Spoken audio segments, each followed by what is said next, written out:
Hi, Paul Wallace here with Baker Creek Heirloom Seeds, and today we're here with Grant Bryans. Grant, That's how are right. you doing today?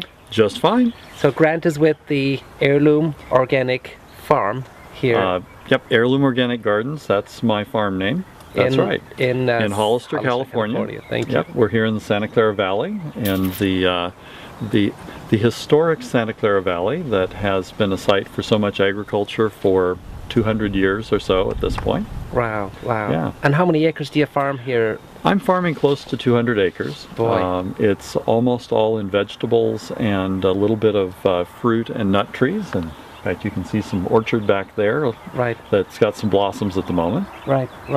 Yeah. And tell me, you grow a diverse variety of vegetables. That's correct. I grow about 150 different items between the vegetables and the fruit, almost all vegetables. And we have things ranging from 9 kinds of turnips that we do, to spinaches, to all sorts of vine crops. There's just quite a range of activities that we do. And Grant, you market primarily through farmers markets and produce wholesalers and grocery stores? Farmers markets are a fair portion of the business. We do a lot of marketing both through wholesalers and directly to restaurants and food service.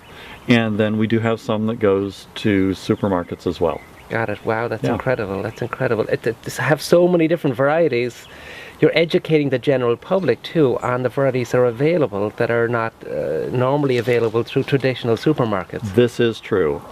One of the things that I took on a long time ago is that when I was a kid, I loved things that were not necessarily the usual foods that everybody was eating at that time back Right. in the 1960s. Right. And so as I was able to come across interesting varieties of vegetables, interesting fruits, whenever there was something that I thought would work in this area, I tried it out. So this is an example of one you're trying out right now. Indeed. Can you tell That's us a true. little about this unusual vegetable? Well, first of all, we've cut this in half so you can see right now the inside. This is actually a landrace type of a daikon, which is a Japanese radish. And we happened to get some seed that this was a sort of a variety that was kind of mixed in with, not from Baker Creek. And so what happened was I discovered through the genetics of the daikon that you can get different colorations.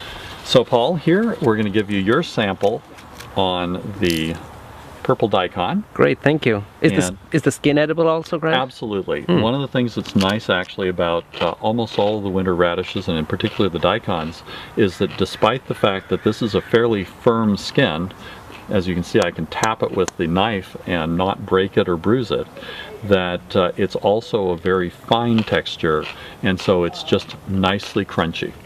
It's delicious. It's absolutely nicely crunchy. That was a super description. Yeah. And it's not peppery or spicy. No. And which is kind of surprising actually, because if you go to the modern hybrid daikons that are out there, that most of those seem to have a bit harsher flavor profile.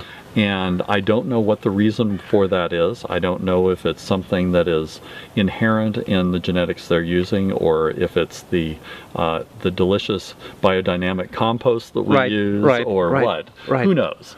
But in either case, it is a difference. So typically, if people were to consume this, they would slice it, put it in a salad. There are many things that you can do. Obviously, as we just did, we're eating it straight raw. Right. And so that's very tasty that way. You can cube or dice or slice it and put it into a raw application of any kind. Right. Traditionally in Japan, it's used both as a raw item and it's also used as a cooked item. Like a turnip.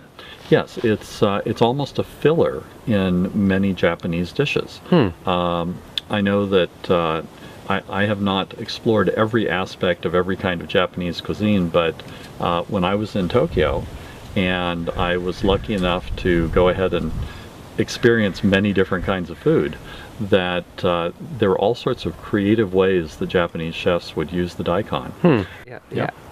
So Grant, if people wanted to find out more about you or your farm, where would they do that?